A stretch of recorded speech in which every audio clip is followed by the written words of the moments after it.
You're listening to the Cricket Podcast.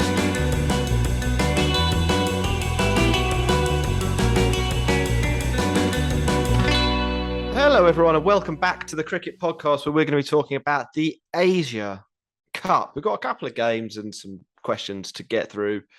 Max, are you ready? I'm ready. Great. Well, before we do that, there are some messages that we need to pass on.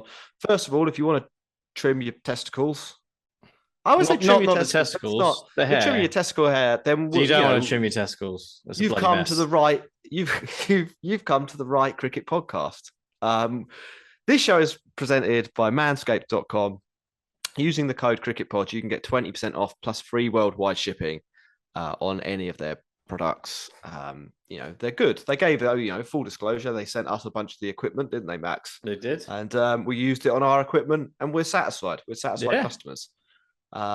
We encourage you to do the same. Use the code CricketPod, Manscaped.com. And we're on Patreon. This is all in the show notes. You can just go and click some links. Patreon.com/the Cricket Pod is the best way to support us directly. Max, the Asia Cup is underway. It is. There are a couple of storylines that we should. Well, I think we need to talk about. We did India Pakistan the other day. In that show, we talked a little bit about Afghanistan turning over Sri Lanka. Now, Afghanistan, we're going to start with Afghanistan. We're going to give them a little bit of airtime here. Afghanistan, they've now turned over Bangladesh. They've knocked out one of the big-ish boys in the tournament. Bangladesh will play Sri Lanka in tomorrow, and the winner of that goes through.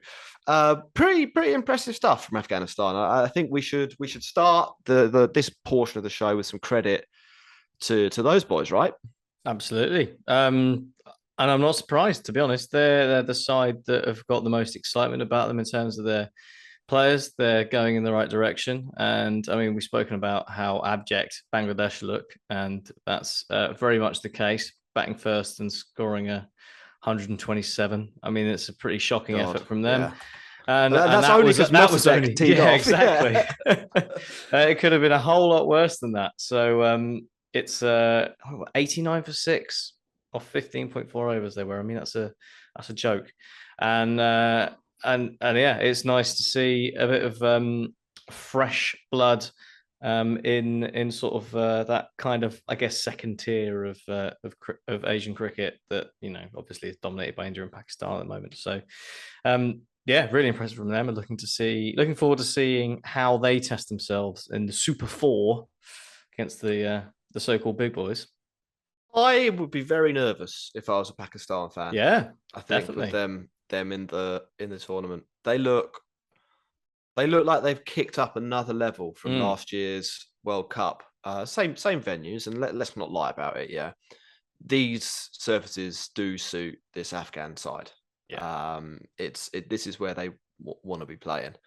But that isn't to say that they aren't exploiting the conditions to the absolute maximum. Rashid Khan and Mujib in this match, but they've got some seamers that do work in this environment as well. Naveen's been decent. Fasilat Faruqi, we talked about him, didn't we? He was the player we tipped somebody to look out for. He was very good against Sri Lanka. So, and he was good, yesterday as well. 4 overs, no wickets, but only went for 25 runs. They're putting together a pretty good bowling attack, and their batting, I think, will always be a little bit hit and miss, but they're quite happy from the looks of things to sort of lean into that as a strategy. Well, why not? Why not? It's good fun, isn't it? It's they're not trying to. I mean, although that I'm saying this, I'm looking at a scorecard where Gurbaz, who's one of the players that really does lean into this, gets 11 off 18. I think that's atypical for what he will do. I think you'll see much more of the crash bang wallop and a much less 11 off 18 from this team, and I think things are looking very, very positive. Yeah. Well, I mean, with that approach, they've got the chance to overpower Pakistan. They can set a score that Pakistan aren't going to be able to chase, really. So yeah, I'd 100% be concerned for Pakistan. Let's not beat around the bush. Pakistan's batting is not good. Afghanistan's bowling attack is well capable of doing some damage to that. I mean, it's looking like it's going to be a bit of a bowler's tournament. Afghanistan definitely have the weaponry, if that's what this tournament's going to be, to cause at least one surprise, I think, in the tournament. So fair play to them. They're the first team to officially qualify, I think. Well, no, they were the first team to officially qualify. There's the second team to officially qualify, India, and this is where we've got most of our questions in. They played today. They were playing Hong Kong. They got 192, which sounds good, but then there's the whole they were playing. There's Hong a story Kong behind situation. that. Yeah, there's the whole they're playing Hong Kong situation. Hong Kong really acquitted themselves well, I think. They finished on 152 for 5. So they lose, they lose by a big margin, and they were never threatened. Proper. There was a point at which actually you were like, oh my God, India are going to come in with a chaseable score here. And then Surya Kumar Yadav did some damage. And then it wasn't, they weren't going to get 190. But if you said to Hong Kong, you're going to get 150, you're going to be in a game with India, you're going to keep KL Rahul to a run a ball, and you're going to get Rohit Sharma pretty early, I think they'd have taken it. I think they had a pretty good day out. If I was a Hong Kong player now, I'd be pretty proud of myself. Yeah, I mean, I think if you said at the start to Hong Kong, you're going to keep KL Rahul to a run a ball, they'd be like, well, yeah. Obviously. This kind of brings us on, doesn't it? I mean, I think we should probably talk about the India batting first, because most of the points from this match really are India points. We've been saying, and we're not the only ones, but we are some of the people that have been saying. There's a few people who are up to speed with the zeitgeist now, aren't there?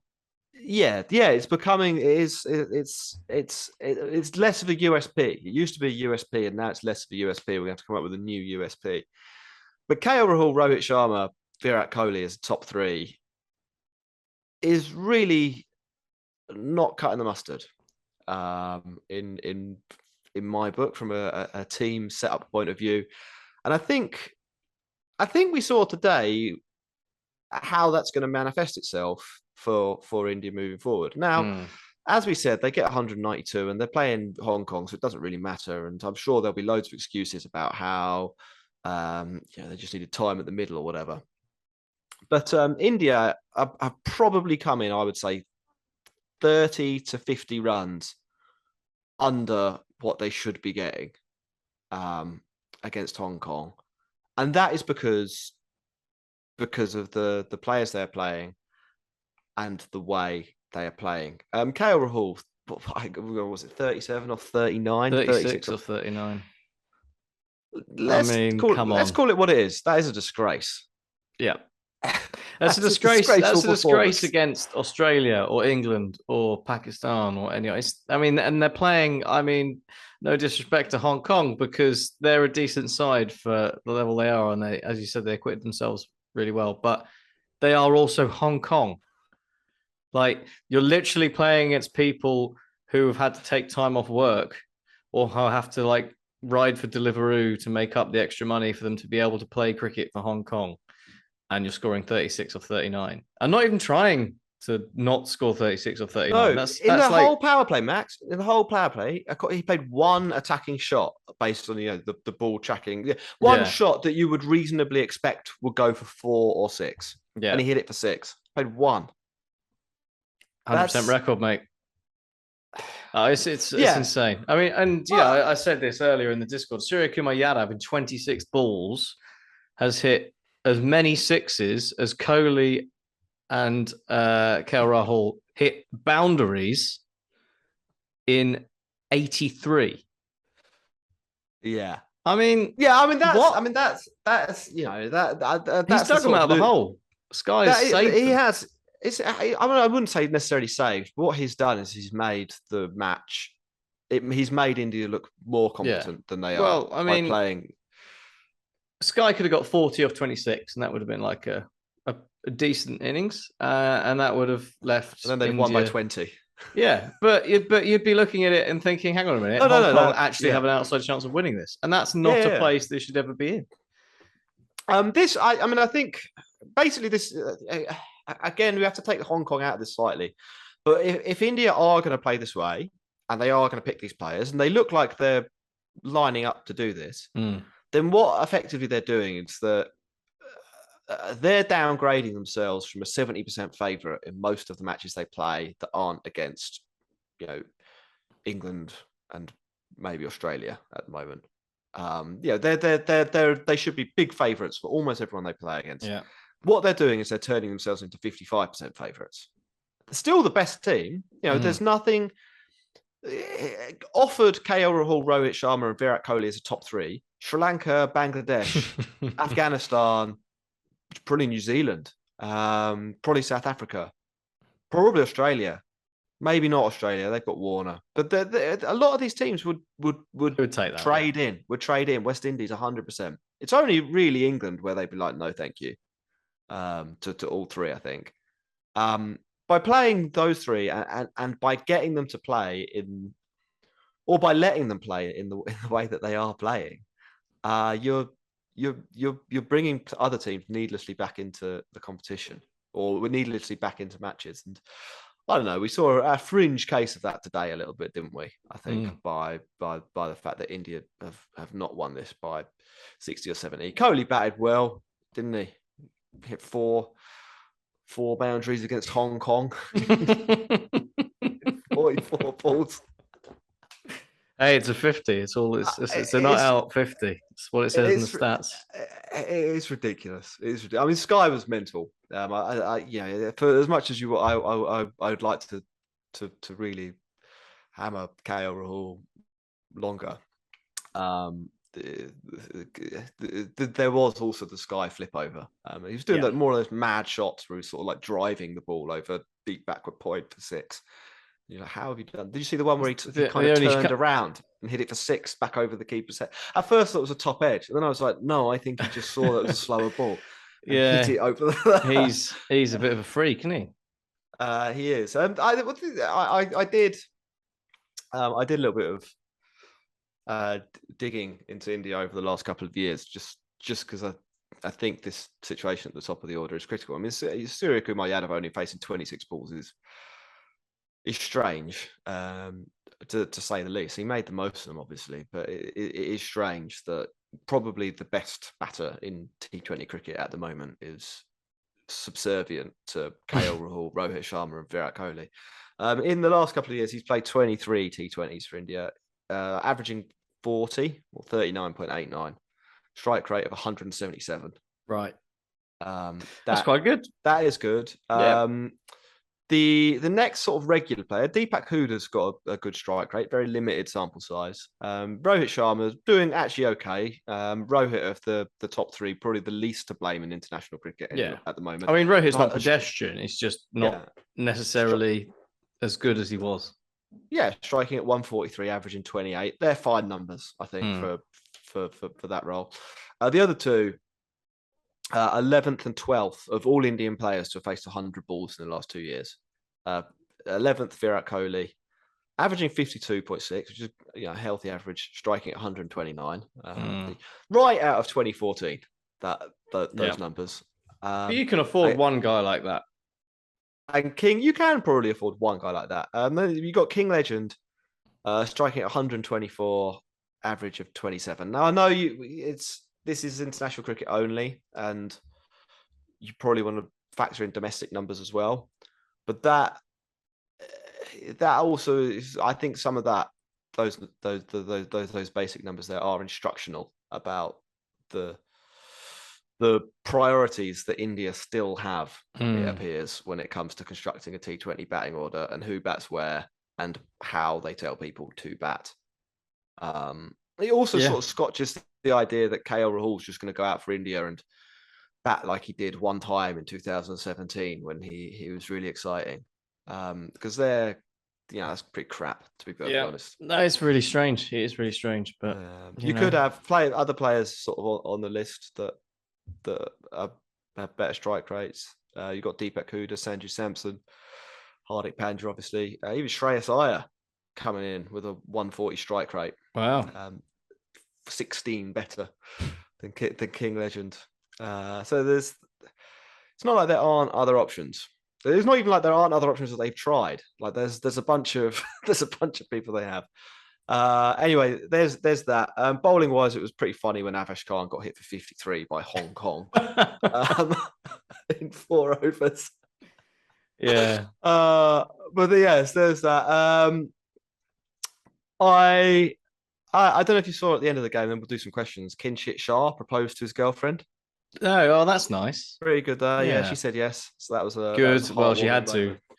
Yeah, you know, for sure. I wonder how many of those public, those public proposals end up with someone going home, going, actually, no, but That's very I had cynical, to isn't say it? it in public. That is very cynical. I think it's a pretty good day out. If you're playing for Hong Kong, you play against India. You have as a team, you play probably as well as you can. Yeah. You personally get 30 like that. You'll have the match highlights of that on VHS. Dropbox. Yeah, I was going to say VHS, and I was going to say DVD. Then I was going to say memory stick, and I ended up with Dropbox. Yeah, and you're still about 10 years behind. Yeah, YouTube or whatever, and you get betrothed. So good for him. I thought a nice story. We've got a couple of questions. Abby, building on the themes that we've been talking about, and both of these are actually, but we'll do them one by one. Who do you think, apart from King Legend, should open for India in T20s? Is Prithvi Shaw a great option because he's young and explosive? Who would you open with? Prithvi Shaw would be a great option. He's fit. He's a cracking player. If you're desperate to have Virat Kohli in the side, you could maybe open with him. I mean, they tried Sky. That worked. I don't think Rishabh Pant would be a bad idea. Could have worked. Yeah, I mean, Samson worked. you just have to try it. Yeah, because that's what they're not doing. It's hard to say without actually seeing it in action. But yeah, I mean, I think Prithvi Shaw would be a great shout. I think you pick one of Rahul and Kohli, and you play them, and you probably are. I think Rohit's time's gone. He's the captain, and they're going to give him this World Cup for sure, and we'll see what happens. But I don't think he's in India's best 11. But leaving him aside, so bearing that in mind, rather, I'd have one of Virat Kohli or King Legend.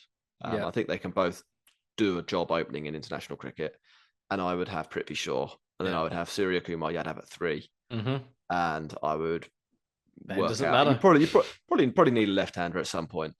It's the second question we've got, and this is an option as well from Ag.